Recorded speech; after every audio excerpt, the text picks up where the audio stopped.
అందరికీ నమస్కారం.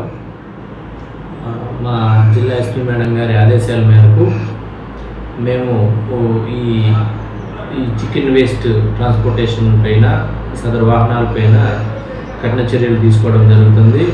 అందులో భాగంగా నిన్న ఒక వెహికల్ని సీజ్ చేసి కేసు బుక్ చేయడం జరిగింది. అదేవిధంగా ఈరోజు మార్నింగ్ కూడా ఒక చికెన్ వేస్ట్ ట్రాన్స్పోర్టేషన్ వెహికల్ని సీజ్ చేయడం జరిగింది. వారి మీద కూడా కేసు బుక్ చేయడం జరుగుతుంది. కాబట్టి ఈ చికెన్ వేస్ట్ ఎవరైతే ట్రాన్స్పోర్టర్స్ ఉన్నారో వాళ్ళందరికీ కూడా హెచ్చరిస్తున్నాం.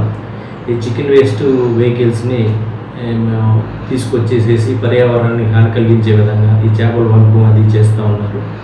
దానివల్ల ఆ చేపలు తిన్న వ్యక్తులకు కూడా ఆరోగ్యం దెబ్బతినే అవకాశం ఉన్నందున దీన్ని పై కఠిన చర్యలు తీసుకోవాలని చెప్పేసి మా మేడం గారు ఇచ్చిన ఆదేశాల మేరకు మేము ఈ కేసులు బుక్ చేయడం జరుగుతూ ఉంది. కాబట్టి మాకు ఈ ట్రాన్స్పోర్టేషన్ గురించి ఎటువంటి సమాచారం ఉన్నా కానీ మాకు తెలియపరిచినట్టయితే మేము వారిపై రైడ్ చేసి కేసులు బుక్ చేస్తామని తెలియపరుస్తున్నాం.